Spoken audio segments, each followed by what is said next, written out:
Bang, nanggepin dari pernyataan Mas Usman tadi diskusi yang belum dijawab Abang tadi pas pemaparan di depan itu terkait ada indikasi dua kubu di internal PDIP itu yang belum dijawab tadi sama Abang. Tanggapan dari Mas Adian gimana, Bang? Enggak ada kubu-kubuan. Yang ada itu begini, ada yang sumbunya panjang, ada yang sumbunya pendek, ada yang ada sumbunya. Nah, gua tuh kategori yang tidak punya sumbu gitu loh. Ada lagi yang sumbunya agak panjang dikit, ada yang panjang sekali. Jadi cuma perbedaan itu aja. Nggak ada kubu-kubuan. Sumbu itu merujuk ke apa, Bang? Cara kita mereaksi situasi. Kalau gua kan lebih agresif misalnya gitu loh. Ya, bawaan oroknya begitu kalian gimana? Itu aja.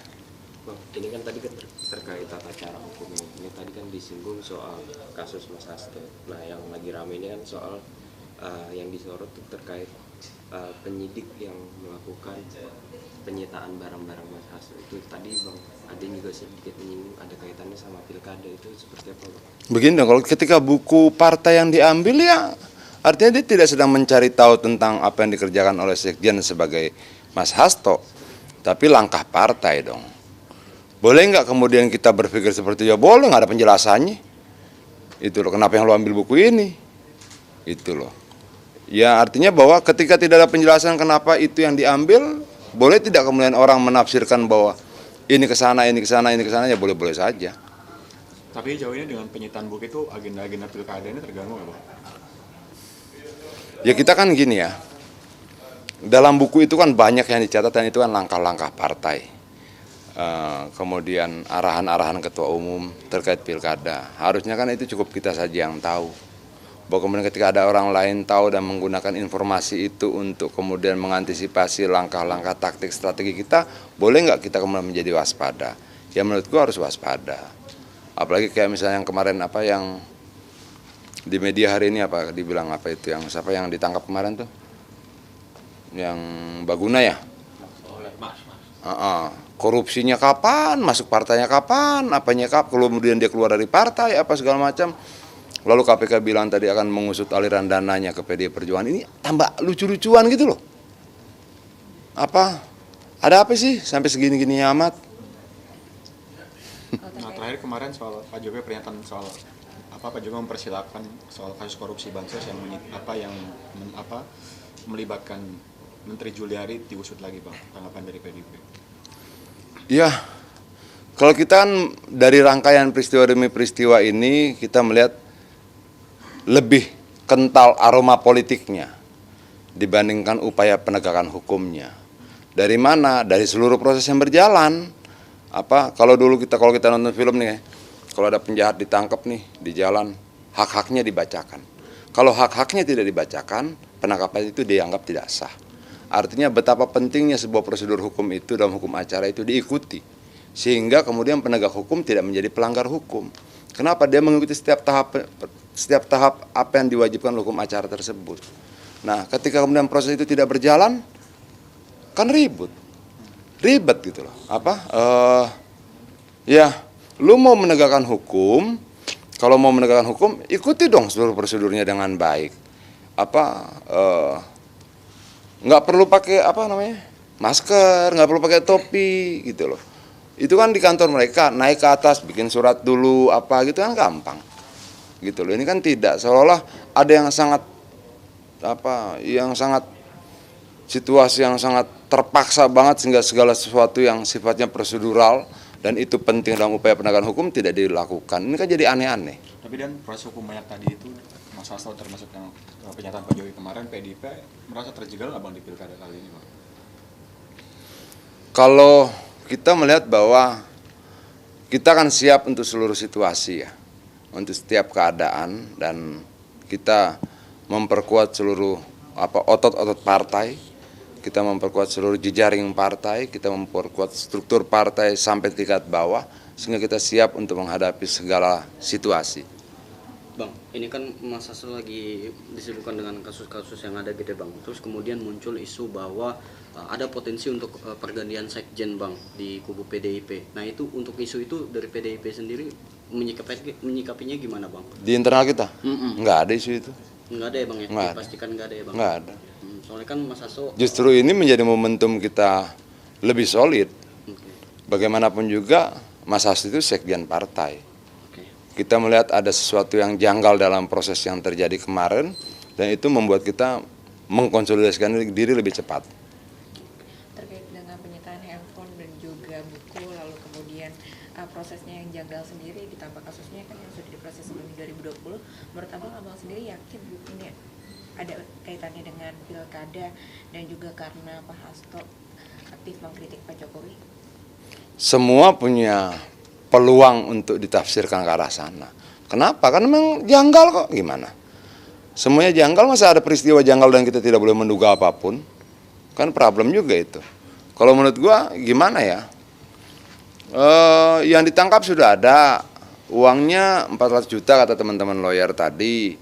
Kemudian prosesnya sudah 4 tahun lalu, tidak ada sesuatu yang dianggap mampu menyelesaikan persoalannya. Tersisa tinggal satu, Harun Masiku di mana? Ya cari aja, itu loh. Yang lain sudah kok, dari mana uangnya, siapa yang terima, siapa yang ngantar, sudah jelas semua. Tersangka, terpidana sudah ada. Prosesnya sudah berhenti selama 4 tahun, tiba-tiba muncul. Terus kita nggak boleh menduga apa-apa gitu untuk seluruh keanehan ini. Itu loh. Update soal pilkada dong Bang di DKI setelah kemarin PKS mendeklarasikan Anies dan Sohibul nih, kan PDIP juga sempat mendapat usulan nama Anies nih. Ke depannya gimana soal potensi ini pilkada yang di DKI terutama? Dinamikanya tetap terus kita perhitungkan, tetap kita kaji peluang-peluangnya, tetap kita diskusikan satu dengan yang lain. Walaupun sampai saat ini kita belum memutuskan satu nama pun, tapi kita menghormati seluruh keputusan partai-partai yang lain. Kedaulatan partai mereka untuk memutuskan siapapun, itu kita hormati. Setelah PKS mengumumkan nama Sohibul dengan Anies, kira-kira komunikasi dengan PKS gimana jauh ini Pak? Sebagai partai politik, kita akan melakukan komunikasi ke politik ke semua arah, ke semua partai, ke semua calon dan sebagainya, itu wajar saja. Komunikasinya bisa formal, bisa informal. Tapi peluang untuk mengusung Anies masih ada Bang? PDIP.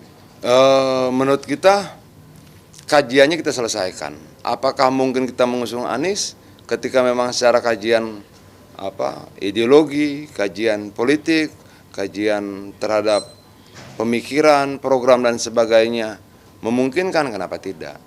Kalau kita ini kan begini, kita ini akan untuk menunjuk salah seorang menjadi calon kepala daerah, menjadi presiden dan sebagainya, kita akan menghitung banyak sekali faktor.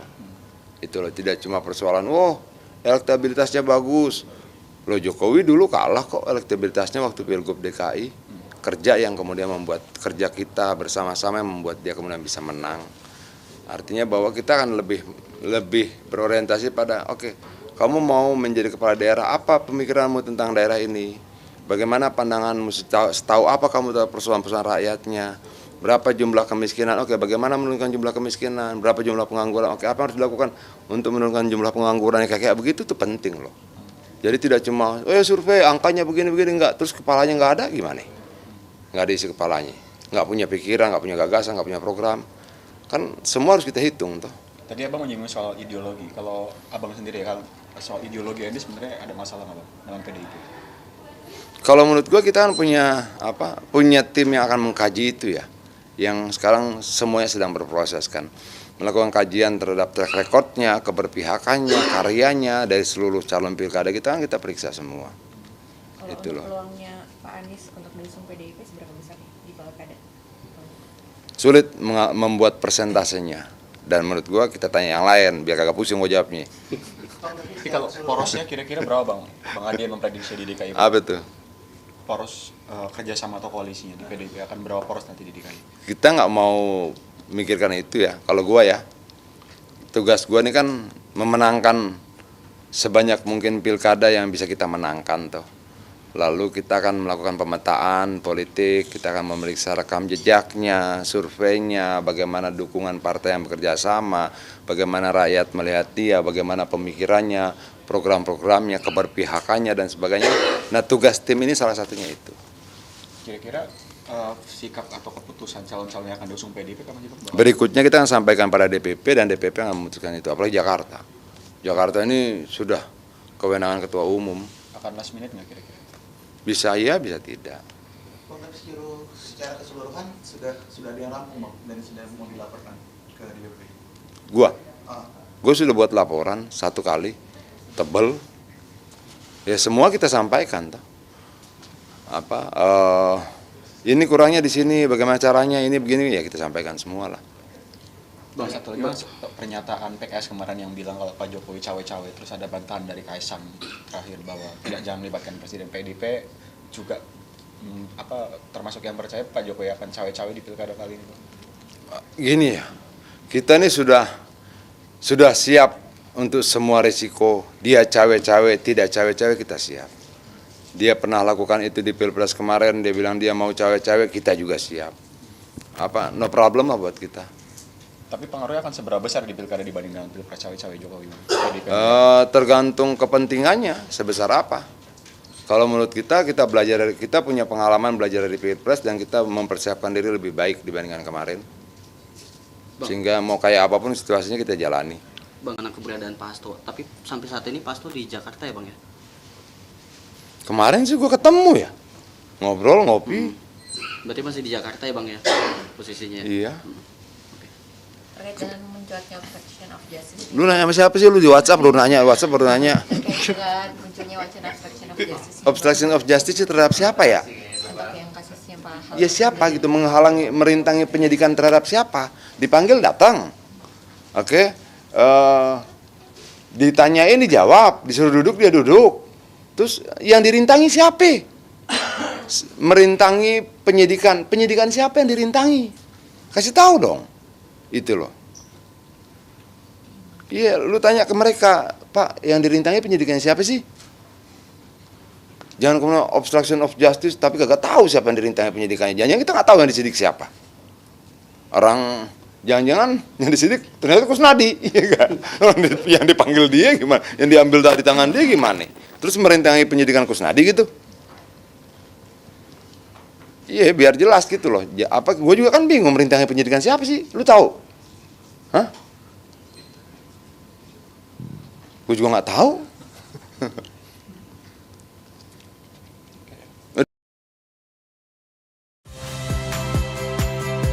Saya Friska Clarissa. Saksikan program-program Kompas TV melalui siaran digital, pay TV, dan media streaming lainnya. Kompas TV, independen, terpercaya.